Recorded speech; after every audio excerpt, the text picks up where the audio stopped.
მეგობრებო, ვიდეოების ყურებისას დიდი თხოვნა მაქვს, როცა რეკლამა ჩაერთვება ხოლმე, გთხოვთ არ გამოტოვოთ. საკმარისია დაახლოებით 40 წამი, 40-60 წამი, რომ უყუროთ, გდებავთ, არ უყუროთ, უბრალოდ არ დააჭიროთ, ანუ არ დააკლიკოთ გამოტოვებას, არ დააჭიროთ და ესე იგი, ამით ძალიან დამეხმარებით, რადგან არხს მცირედი შემოსავალი ემატება ამით და ესე იგი წინასწარ უღრმესი მადლობა თქვენი მხარდაჭერისთვის და ღმერთმა შეგიწიროთ, დაგლოცოთ და გაგახაროთ. დიდი მადლობა.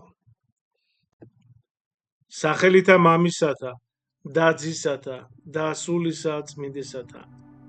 ბიბლია ყოველდღე მოგესალმებით მეგობრებო, დღეს ჩვენ ვისაუბრებთ ბიბლიის შესახებ, ანუ ყველაფერი ბიბლიის შესახებ ძალიან მნიშვნელოვან მომენტებს გავივლით და ბიბლია მეგობრებო ბერძნული სიტყვიდან, ანუ ბიბლია, ბიბლოს წიგნები ნიშნავს, წიგნებს და არის ესე იგი ღვთიური შთაგონებით შექმნილი წიგნების კრებული, რომლებიც ესე იგი დაწერილია წინასწარმეტყველებისა და მოციქულების მიერ ღვთის სულის ნებით, შთაგონებით. ეს მნიშვნელოვანია, რომ ვიცოდეთ, თვითონ სიტყვა ბიბლია თავად წმინდა წიგნებში არ ხვდება და პირველად გამოიყენეს აღმოსავლეთში წმინდა წიგნების კრებულის აღსანიშნავად მე-4 საუკუნეში წმინდა იოანე ოქროპირისა და კვიპროსელი ეპიფანეს მიერ. მართლმადიდებელი ქრისტიანები ბიბლიაზე საუბრისას ხშირად იყენებენ ტერმინს წმინდა წერილი. მეგობრებო, ან წმინდა, ესე იგი წერილი, ხო, ანუ რომელიც ეკლესიის წმინდა ტრადიციის ნაწილია. ეხლა ბიბლიის მთავარი თემა, ასე ვთქვათ. ბიბლია რელიგიური წიგნია, მისი ცენტრალური თემაა კაცობრიობის ხსნა მესიის, ანუ ღვთის განკაცებული ძის იესო ქრისტეს მეშვეობით. ძველი აღთმა საუბრობს ხსნაზე, მესიისა და ღვთის სამეფოს შესახებ წინასწარი გამოსახულებებისა და წინასწარმეტყველებების მეშვეობით. ხოლო ახალი აღთმა ასახავს ჩვენი ხსნის რეალურ, ასე ვთქვათ, რეალიზაციას ღმერთ კაცის განკაცების, ცხოვრებისა და სწავლებების მეშვეობით, რომელიც დაბეჭდილია მისი ჯვარზე სიკვდილითა და აღდგომით. და ჩვენ ვიცით, რომ უფალი თავისი სიკვდილი მოკლა ჯვარზე, ასე ვთქვათ, უბრალო მარტივი ენით, რომ ესე იგი ვისაუბროთ, რომ გასაგები იყოს და ამიტომ სიკვდილი აღარ არსებობს, ჩვენ გარდავიცვლებით და ესე იგი ღმერთმა ქნას, რომ ყველა ესე იგი ვიყოთ ქრისტესთან. ეხლა ბიბლიის შთაგონება. მეგობრებო, ბიბლია დაწერილია 40-ზე მეტი ადამიანის მიერ, რომლებიც ცხოვრობდნენ სხვადასხვა ქვეყანაში, ხო, ბაბილონში, რომში, საბერძნეთში, იერუსალიმში. ბიბლიის ავტორები, ესე იგი, ეკუთვნიან სხვადასხვა სოციალურ ფენას, იყვნენ მწყემსები, ესე იგი, ამოსიდან, ხო, მეფე დავითამდე და სოლომონამდე, ჰქონდათ განათლების სხვადასხვა დონე. ეხლა მოციქული იოანე უბრალო, ესე იგი, მეთევზე იყო, ხოლო მოციქული პავლე დაამთავრა იერუსალიმის რაბინული აკადემია. ბიბლიის ერთიანობა აშკარაა მის მთლიანობაში, ხო, პირველი გვერდიდან ბოლომდე. მის მრავალფეროვნებაში, ანუ ზოგიერთი ტექსტი დადასტურებულია, ახსნილია და, ესე ვთქვათ, ავსებულია სხვებით. ბიბლიის ყველა 77 წიგნს აქვს გარკვეული ბუნებრივი შინაგანი თანმიმდევრულობა. ამას მხოლოდ ერთი ახსნა აქვს, მეგობრებო, რომ ეს წიგნი დაწერილია მის მიერ რჩეული ხალხის მიერ სული წმინდის შთაგონებით. სულიწმინდამ არ კარახობდა ზეციდან მოსულ ჭეშმარიტებას, არამედ ავტორთან, ესე ვთქვათ, ერთად მონაწილეობდა წმინდა წიგნის შექმნის შემოქმედებით პროცესში. ანუ რის გამოც ჩვენ შეგვიძლია გავარჩიოთ მისი ავტორების ინდივიდუალური, ესე ვთქვათ, ფსიქოლოგიური და ლიტერატურული მახასიათებლები, ხო? წმინდა წერილი არ არის, ასე ვთქვათ, მოდი ვთქვათ, ღვთაებრივი პროდუქტი, არამედ ღმერთ ადამიანის თანაშექმნის პროდუქტი. წმინდა წერილი ღვთაებრივი და ადამიანური ნების კომბინირებული მოქმედების შედეგია. ასეთ მოქმედებაში ადამიანი არ არის ღვთის, ასე ვთქვათ, პასიური ინსტრუმენტი, ხო, ან უპიროვნო იარაღი, ხო? არამედ ხდება მისი ყოვლის შემძლე მოქმედების თანამოღვაწე და მონაწილე. ეს მტკიცება ეკლესიის დოგმა, მეგობრებო, და მას ღვთაებრივი შთაგონება ეწოდება. ეხლა როგორი არის ბიბლიის სწორი გაგება და ინტერპრეტაცია? ბიბლიის წიგნების ღვთაებრივი შთაგონებით რწმენის მიუხედავად, მეგობრებო, ძალიან მნიშვნელოვანია გვახსოვდეს, რომ ბიბლია ეკლესიის წიგნია. ღვთის გეგმის თანახმად ადამიანები ხსნისკენ მოწოდებულნი არიან, არა მარტო, არამედ უფლის ხელმძღვანელობითა და მისი დასახელებით, ასე იგი დასახლებულ საზოგადოებაში. ესე იგი, საზოგადოებას, ხო, მეგობრებო, რა ეწოდება? ეკლესია ეწოდება ამ საზოგადოებას.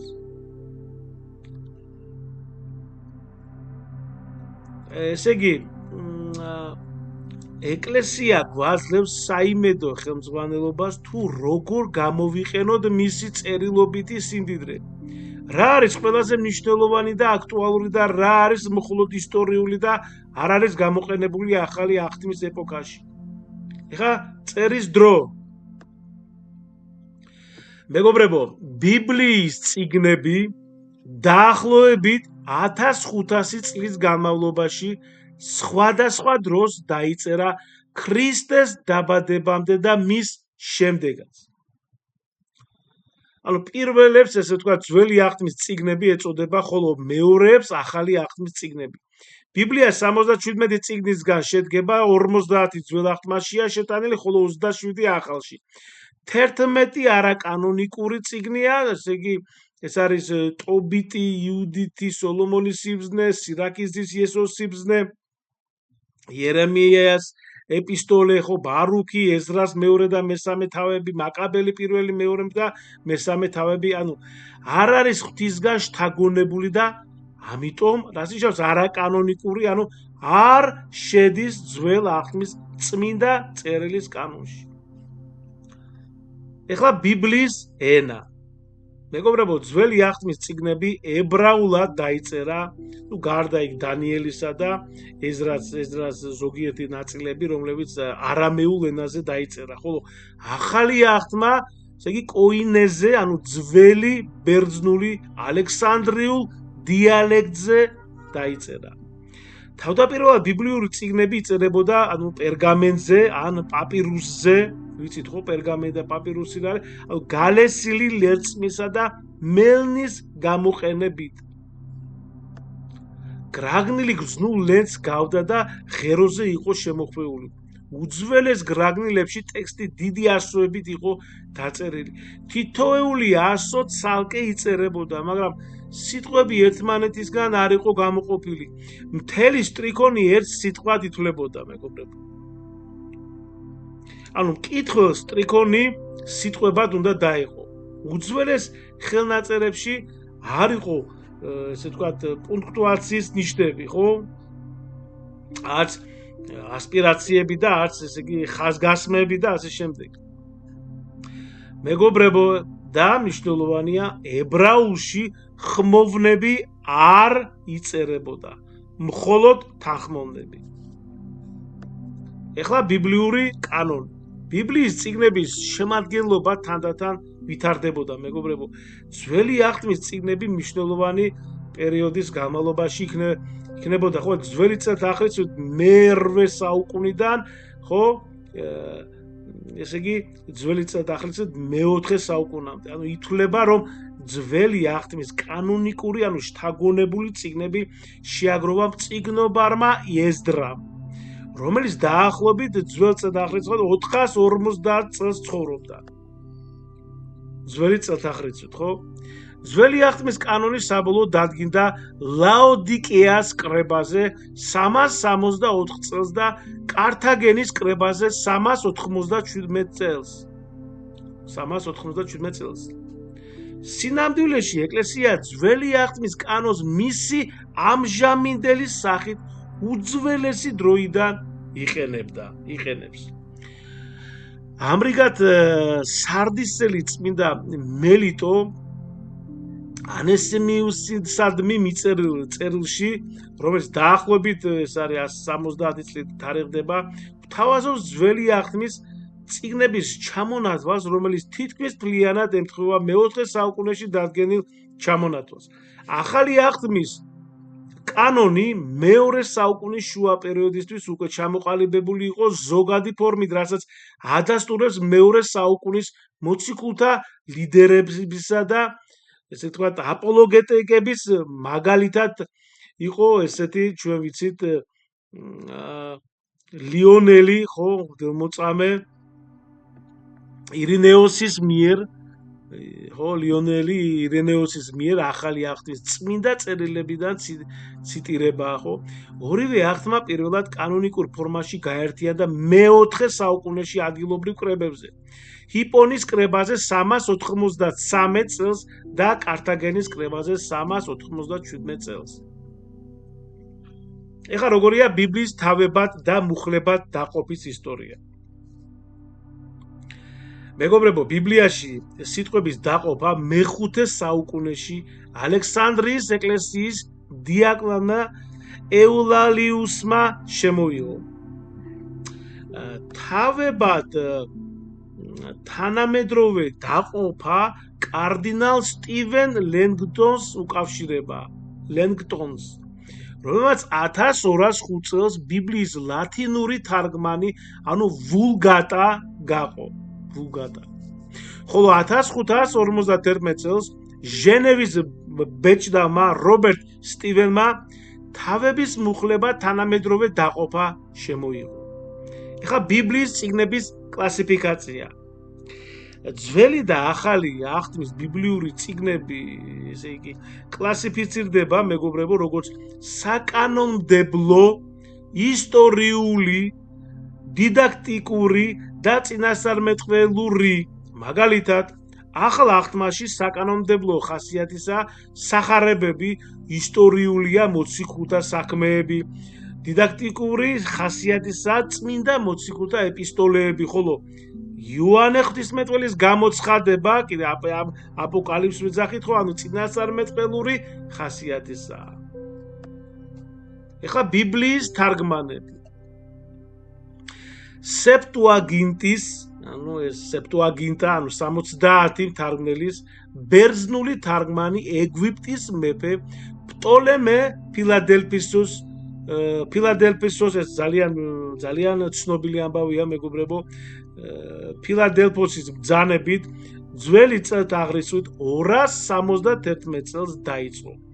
მოციქულთა ეპოქიდან მოყოლებული მართლმადიდებლური ეკლესია წმინდა წიგნებს 70 თარგმნელის, ანუ სეპტუაგინტის თარგმანზე დაფუძნებულს იყენებდა.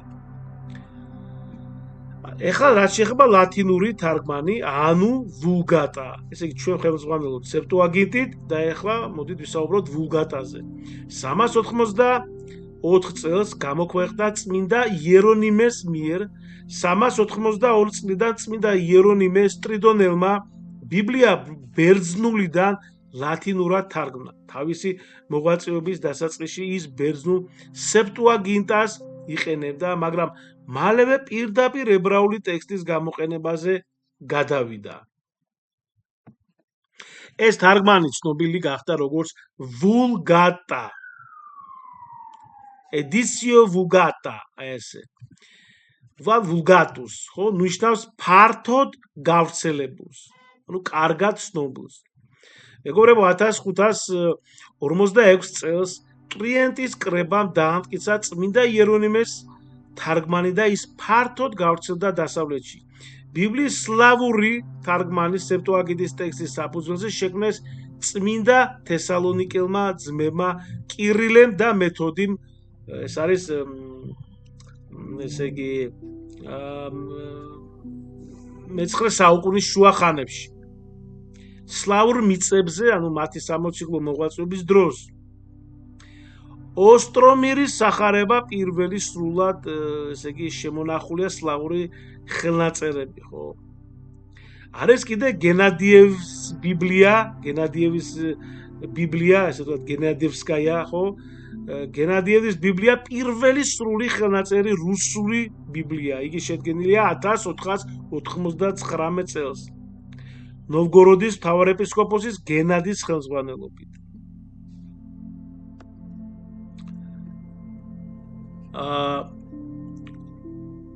მეგობრებო, ასევე ნახეთ, ელისაბედის ბიბლია არის საეკლესიო სლავური თარგმანი, რომელიც გამოიყენება საეკლესიო ლიტურგიკულ პრაქტიკაში.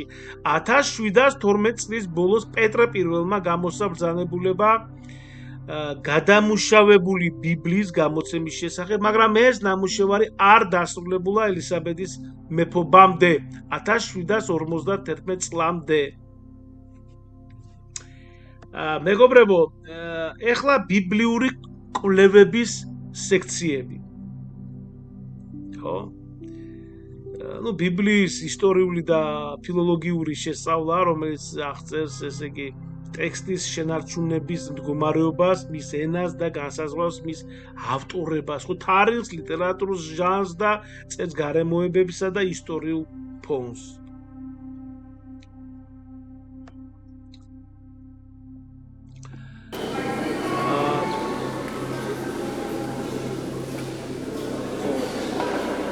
ჰერმენევტიკა ეს არის ბერძნული სიტყვიდან თარგმნი არის ტექსტის თეოლოგიური არსებითი ინტერპრეტაცია, ეგზეგეტიკური მონაცემების განზოგადება.